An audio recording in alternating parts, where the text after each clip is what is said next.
Welcome to FCPS All-Stars. We have with us today Kim Schaffer, first grade teacher at Newmarket Elementary School. Hi. Hi. Thank you for being on the show today. I'm so excited. Thank you for having me. Some people start their lives with a passion for a particular sport or hobby, and other people develop them later in life. What type of person are you? Well, when it comes to a sport or a hobby, I am definitely a later in life person.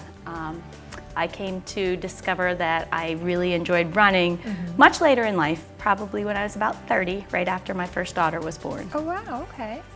And what inspired you to start running? Well, my brother is very athletic and is a runner and participates in triathlons, and after my oldest daughter was born, he said to me one day, you should really try running. And so I actually did the 5K at Deer Crossing Elementary School was my very first run. It took me a very, very long time, but when I crossed the finish line, I thought, this really is addictive. There's something really just fantastic about that feeling of accomplishing that. And since then, it's kind of been a hobby and something I've kind of pressed myself to get better and better at, although still not quite as good as my brother.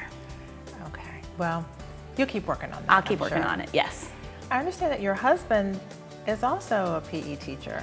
Yes, my husband is a strength training teacher at Glenelg High School in Howard County, where he is also the varsity football coach. So yes, there's a lot of sports and sports enthusiasm in our household.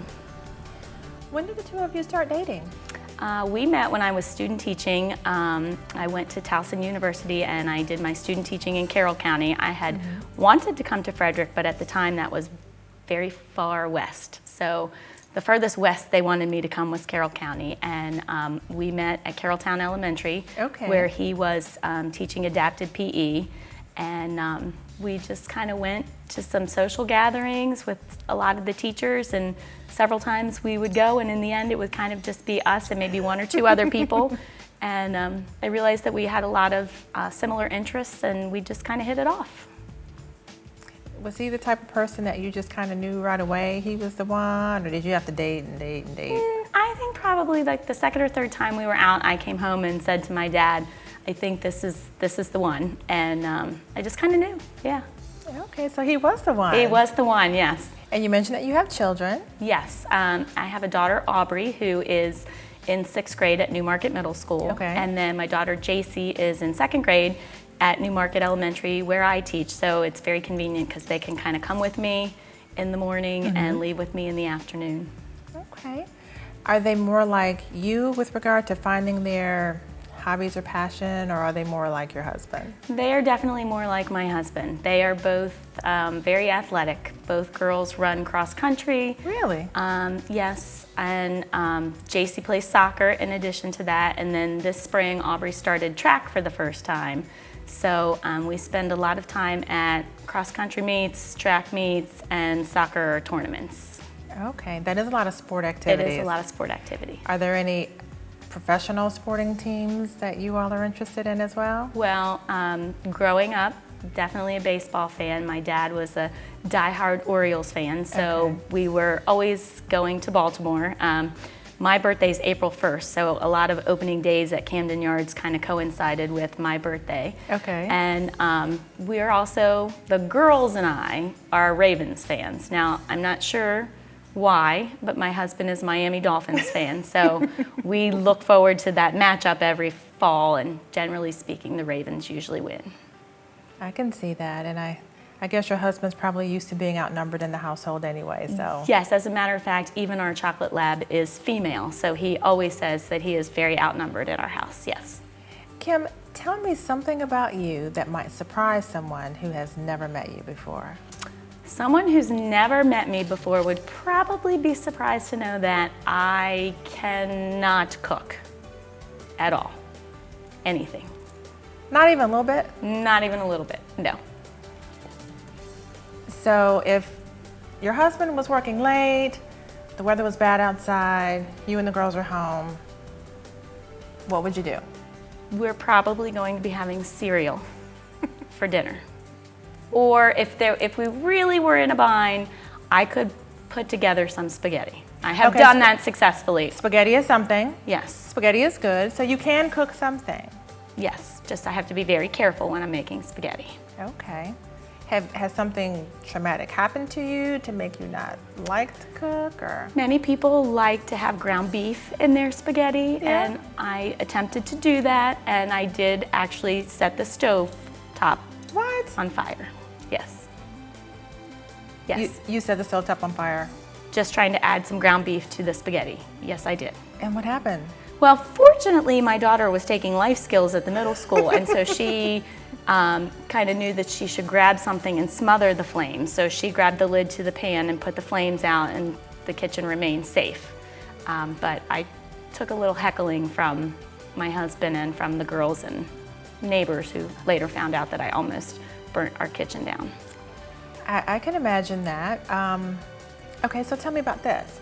So you work at a school. There's often potlucks. I'm sure you and your family are invited to sporting event, tailgate parties and stuff. What do you do for those? I do make a pretty good 7-layer taco dip. That's your go-to That's dish. my go-to thing. That's my only thing.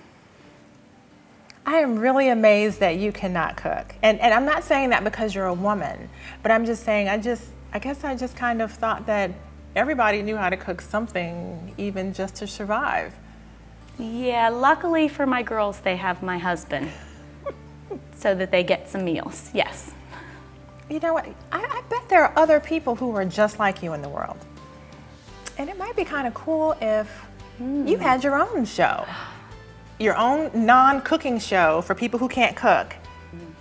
It might be kind of cool to have your own show.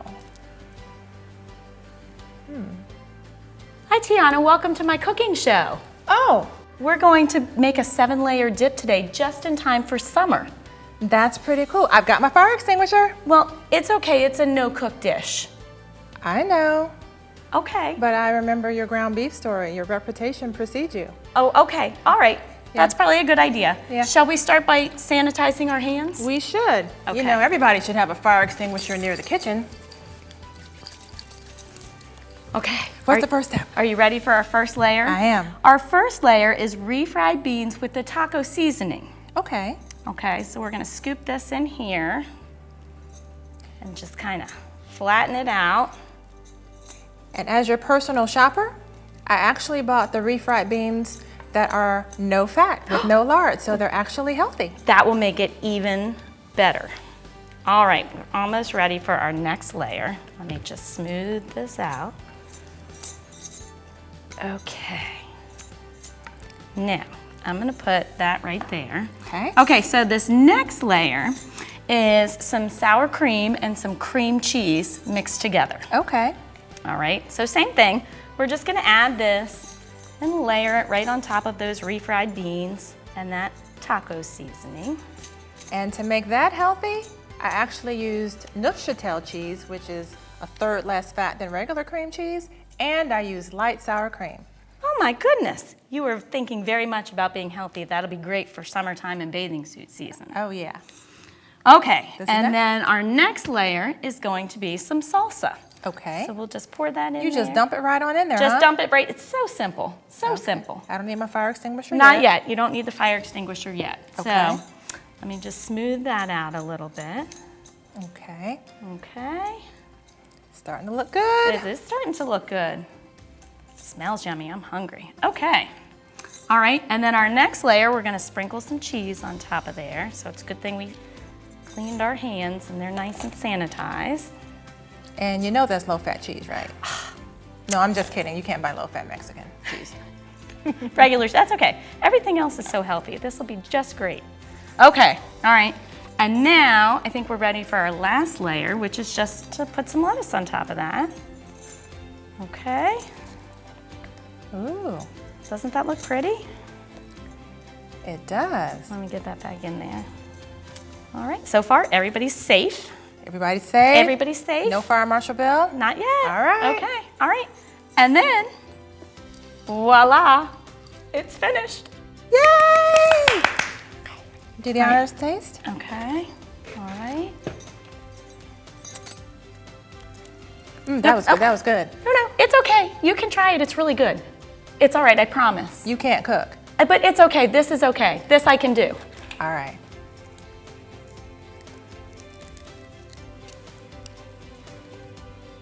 It really is good.